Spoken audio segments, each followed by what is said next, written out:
The talks just don't seem to stop surrounding the Montreal Canadiens and Nazem Kadri as BPM Sports recently spoke on the situation and added a very interesting twist that makes this more likely than we thought to land a center like Nazem Kadri. We have to dive into the recent conversation on BPM Sports and what it would mean for a Montreal trade for the 2C from Calgary. But it's not just that, Jesse. We've seen some clips surfacing of our boy Slaf over training with Eric Chernak over in Slovakia, looking fast as ever, and he is poised for something incredibly big. And finally, we have a little update on Alexander Zharovsky, our top pick in the 2025 entry draft, and it's about exactly when he's looking to come over. So all that great stuff coming up on this episode of Habs Digest, and we'll start with Zharovsky. Now, we've been talking a lot about him, Jesse, and head coach of UPA, Viktor Kozlov, has had a lot to say, and this comes from RG.org, Marco D'Amico's article. It's linked down below. It's from a few days ago, but we wanted to hone in on one specific part because I feel like it's been getting a lot of attention lately, and it's this part here where Viktor Kozlov says, look, Zharovsky needs time to physically mature, get stronger, so he can enter the NHL in a similar way Kirill Kaprizov did. That's the ideal scenario.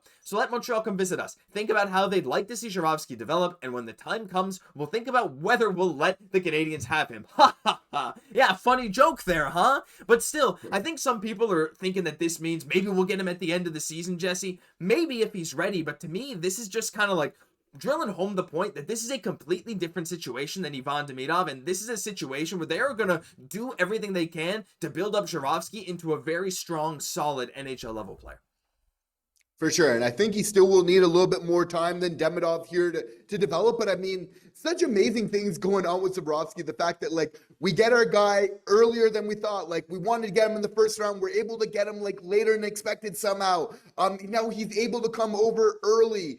Which leads into him being in like a better development situation than Demidov was. Like, there is just so many great factors for what is, potentially shaping up and what the Habs brass is shaping up to be, and hoping that he's going to be like an impact player for this team really going forward. And we know that he needs to put on that weight and that size, that strength is definitely going to be key going forward. But at the same time, like, his coach, has mentioned, Coach Kozlov, that he's really decisive out there on the ice. He's making decisions. There's kind of no wasted plays. And at the same time, he's really kind of shaping him into being like, he thinks that he can be a star player in the KHL. So that's really the plan, is like to get him to that type of level before he's ready to kind of join the Montreal Canadiens. I'm just such a fan of kind of this progression. The fact that, like, we're not going to have to worry about for that ice time as much for him, because like it's a miracle, Josh, that like the lack of ice time for Demidov, even though he's playing so well, that it didn't hurt his development. Yeah. It's only because like Demidov was always in the gym all the time. But for a young player, even though they have lots of skill, before they get to the pros, like, it's all not set in stone. Like, we've seen lots of players before in the past where they have lots of potential, but something goes wrong in their development. Like, that could have been a huge snafu for Demidov, but just having, the lack of these problems for Zharovsky, I think is just going to be so big for him going forward. Yeah, it's so big. Like, it's just a weight off our shoulders. Just we'll be able to watch him, whether it's in the KHL this year if he earns a spot, or the MHL to develop the VHL. I don't really know what's going on, but regardless of where he plays, he's going to have the time and the resources and the people around him that want to see him succeed. So yeah, even though there are jokes about, oh, what if it's a buyout, all this kind of stuff, regardless, it's great to see him on the path he is. Very, very happy to see what's going on here. And before we get into Juraj Slafkovsky, so I'm very excited to talk about what's to come for him. If you guys are enjoying the video, hit the free subscribe button. Still, half of you haven't. I know we talk about it a lot, but you guys are showing so much love to these videos. We can't thank you enough. Thank you for tuning in every single day. Let's get into Juraj Slafkovsky, and we'll just start by looking at these glorious statistics here. Look, I know, Jesse, we got him now. We got these clips coming out of all these guys training. We got Lane Hutson coaching. We got Demidov on the ice working. We got Slafkovsky over in Slovakia doing some incredible work. Nice little snipe there, by the way.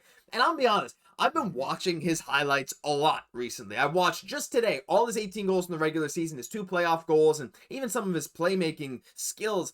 And I honestly don't know how he only had 51 points this year. With the team looking as poised as they are to take another leap forward, Caufield probably poised for around 40 goals, Slaf ready with that playoff experience now. I don't know, like, I'm expecting something big from him, and just seeing him out there on the ice doing stuff like this now, it just gets me even more hyped than I think I was ready for, because I think this guy is going to take the biggest leap of any Montreal Canadien this year. And the shot might be a big part of that. Again, it is looking nice Obviously looking heavy right now, which is amazing. You see that maybe he's looking on, from the looks of things, like working on that quicker release, which is obviously amazing. We see the hands, a bigger guy, getting a little bit more of that control kind of going forward. So I think that that's going to be a huge factor to kind of free him up to start shooting the puck a little bit more here. But again, we know it's like going to be playing physically and shooting the puck more, which is really going to be that key to his game going forward. But it's also really, Josh, like just wanting that puck. I want to see that a little bit more from Slaf as he's getting a little bit older. I think that confidence is going to set it in his game. It's like he's going to want it as that confidence sets in to have that puck that much more. And I think he's really going to be able to benefit the team with that as a result. Yeah, I watched that goal versus Colorado and that comeback, that third period comeback, where he just won a puck battle on the wall, took it himself, walked into the slot and scored. The dude's tapping his stick in the playoffs, wanting that puck to shoot it, and he's finally getting there. And anyway, I'm just really excited because this guy, I'm just watching his highlights gets me the most hyped of almost anyone. Yeah, Ivan Demidov is probably right at the top too, but like Hutson's amazing. But knowing what Slaf could be is something incredible. So leave your thoughts, projections for his points down below. I feel like we've been talking about this a bit, but like with all this stuff coming out, by the way, I'll link the Instagram video so you can go check it out yourself. Give credit to where the actual clip came from. Check it out yourself down below. But the final thing today, Jesse, I wanted to circle back on the Nazem Kadri stuff because look, we're talking about Kadri. People are talking about Kadri everywhere. They talked about it on the Steve Dangle show. All the insiders are talking about Kadri, throwing his name out there left and right. Even BPM Sports was recently talking about it because supposedly Montreal was one of the two teams that he would waive his no trade for. And there was another report coming out saying, well, look, there might not be mutual interest, but it's hard to say at this point. And if we take a look at what BPM Sports said, look, if the Flames want us to absorb Kadri's entire contract, all $7 million, then it will cost nothing. If Kadri ever works for 2 years, then the third year doesn't work, buy out his contract, take the hit for 3-point-something million for 2 years, move on to other things. That's a bold take. But they also say, look, the Flames want to get rid of his contract now. The Habs would benefit by slotting Kadri on the second line. If Kirby isn't part of the trade, which is really not out of the question, then you place him as the third line center. Now you're really in business. Now it starts to make sense. And, you know, if you just analyze it like that, Jesse, before I dive into the lines, like, yeah, it could make some sense. Now, we would have to ship out about $4 million to make sure we don't go too far over the cap in the offseason before moving Price's contract. I don't know. The take of buying him out and assuming that this is a possibility is something I didn't really consider. I'm going to be honest, right? I was thinking trade him, use a retention slot for the last 2 years. Who knows?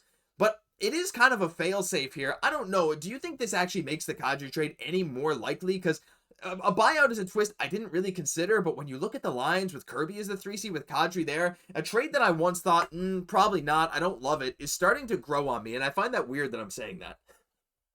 There's just these increasing factors, which just keeps making it more and more likely, right? Like they're trying to twist, like, can't use his arm here. They're really saying like, okay, Kadri be willing to waive his no movement clause. Secondly, there's not going to be a whole lot of return there. So, you know, obviously the biggest thing still stopping this trade from happening is the term and, you know, Kadri's age there. I think we still need to keep in mind his production. You know, I think that still needs to come in, that it's still very good when obviously we're looking at this, and that's why it's an intriguing conversation. I think it's probably important to say, though, that for a large part, like, Habs fans are not okay with this trade, and maybe for various reasons, probably the age and the term of the deal. That being said, we have to know, like, we're dealing with Hughes here. Like, he was an agent extraordinaire before becoming a GM. Like, with the cap going up, like, even if the production was to go down in years 3 and 4, like, this isn't a 7-year deal. This is a guy 3-4 years, and he's still producing pretty well. And it's just like, I can very much feel confident Kent figuring out a way, like, to figure out, you know, that situation here going forward. And I think that it's also important to note, like, with Kadri, like, looking at the pros, like, he led the Flames last year with 35 goals, but he got even more points on a good Colorado Avalanche team, getting 87. Like, there's a solid point that he got 35. He could probably even do better with the Montreal Canadiens next year. Having a Demidov on your side there, again, is a huge factor. Again, I think that if you didn't have such like a dynamic player like an Ivan Demidov that, in my opinion, only comes around once in a while. I know not many people have put like the generational tag on him, but the type of impact that he could have for the Habs could be monumental. Yeah. And I think that that's why you might be a little bit more interested in the Kadri situation than otherwise. It's when you have a player like that coming up, like you want to give him the red carpet treatment right from the beginning. You want to put him in every situation to succeed. So again, while not kind of that perfect situation, there's a couple factors that you have to feel is at the back of Kent Hughes' mind right now. Yeah, and to piggyback off of that, I think just one last thing I want to say on the Demidov front, like, this is Lane Hutson's last year before his big extension. Maybe bridge deal, whatever, right? Before he gets paid a lot more money, right? So we're going into Slaf's deal now. We're going into Cayden Guhle's deal. So these guys are getting paid. But you're getting Ivan Demidov for, again, this year and next year at this low cap hit. And when you have these guys at this low cap hit, you can see they're Ivan at $940,000, and right now Lane Hutson $950,000. You really want to maximize, and even Bolduc at $863,000, right? Those three guys are going to outperform their cap hit by an insane amount. Yes, Suzuki, Caufield, and potentially Slaf could outperform themselves. Same thing with Guhle. But the bargain that you get on those kind of contracts, you really want to maximize that. Like, yes, I understand you want to build the team when everyone's ready to go. But, like, if you have the chance to go after something now, add another skilled player while Ivan Demidov, Lane Hutson, and Zachary Bolduc are all outperforming their contract by like $5, $6, $7, $8, $9 million in terms of value, then the $7 million cap hit doesn't hurt as much, and it won't hurt as much down the line if you make a lot work with it. So while the team maybe isn't ready to take that full leap, and you want to just dive in with the money when they are ready, it's a complicated situation, but we'd love to hear your thoughts down below. Does this make it any more likely that Kadri could get going to Montreal, a buyout? Something, again, we didn't really consider, but, with the cap going up every single year, it's not completely out of the realm of possibility. We'd love to hear your thoughts down below, because that'll do it for this episode of Habs Digest. If you enjoyed, leave a like, comment, subscribe to the channel. Thank you for tuning in every single day, all off season long. I'm Josh Gosse, my co-host, Jesse Poirier. We'll catch you in the next one.